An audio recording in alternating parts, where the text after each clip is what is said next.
កាន់ Channel មុំសៀថ្ងៃនេះខ្ញុំនឹងចែករំលែកបងប្អូនពីវិធីធ្វើទឹកថូណាសម្រាប់បាញ់មុខឲ្យសភ្លឺថ្លានិងភ្លឺរលោងរូបមន្តនេះនឹងជួយបង្រួមរន្ធញើសដែលរីកធំធ្វើឲ្យស្បែកភ្លឺថ្លានិងបំបត្តិជាតិខ្លាញ់ចេញពីស្បែកវាក៏ជួយកាត់បន្ថយនិងការពារការកើតមុនផងដែរតោះទៅមើលពីរបៀបធ្វើទាំងអស់គ្នាគ្រឿងផ្សំដែលយើងត្រូវការនោះគឺដំឡូងបារាំងក្រូចឆ្មាប៉េងប៉ោះត្រសក់និងដបស្ព្រេបាញ់មុខដំបូងយើងត្រូវឈូសត្រសក់មានទុកទៅដោយសារធាតុប្រឆាំងនឹងការរលាកដែលជួយព្យាបាលស្បែករបស់អ្នកបន្ទាប់មកឈូសប៉េងប៉ោះពាក់កណ្ដាលប៉េងប៉ោះអាចផ្លាស់ប្ដូរស្បែកក្រើមស្រអាប់ឲ្យត្រឡប់មកជាស្បែកសភ្លឺថ្លាវាក៏ជួយកាត់បន្ថយឱកាសនៃការកើតមុនក្បាលខ្មៅនិងមុនក្បាលសផងដែរ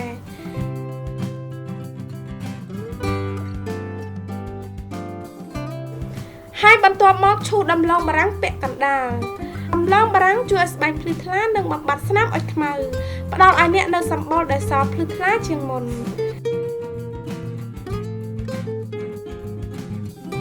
ឥឡូវយើងត្រូវត្រងយកទឹក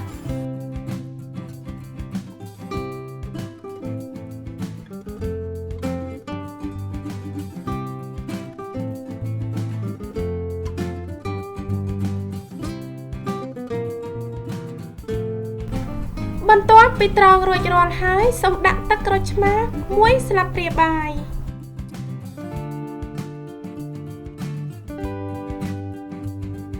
ក៏បញ្ចូលគ្នាឲ្យបានសព្វល្អចាក់ទឹកថូណាចូលក្នុងដបបាញ់ហើយរក្សាទុកក្នុងទូទឹកកកនិងអាចទុកប្រើរហូតដល់ទៅ1សប្តាហ៍បងប្អូនអាចប្រើទឹកថូណានេះគ្រប់ពេលដែលបងប្អូនចង់ប្រើបាញ់វានៅលើមុខរបស់បងប្អូនហើយទុកឲ្យស្ងួតដោយធម្មជាតិបងប្អូនអាចប្រើទឹកថូណានេះនៅលើមុខកខ្នងនិងអាចប្រើនៅលើដៃនិងជើងផងដែរការប្រើទឹកថូណានេះជាប្រចាំនឹងជួយឲ្យស្បែកដែលស្រអាប់ត្រឡប់មកប្រសើរឡើងវិញនិងផ្ដល់ឲ្យអ្នកនៅស្បែកដែលក្មេងជាងវ័យនិងភ្លឺរលោងសូមឲ្យវីដេអូនេះមានអត្ថប្រយោជន៍សម្រាប់បងប្អូនសូមចុចលើផ្ទាំងវីដេអូខាងលើដើម្បីមើលរូបមន្តនិងគន្លឹះបន្ថែមទៀតសូមអរគុណសម្រាប់ការទស្សនាខ្ញុំនឹងជួបបងប្អូននៅវីដេអូបន្ទាប់ទៀតបាយបាយ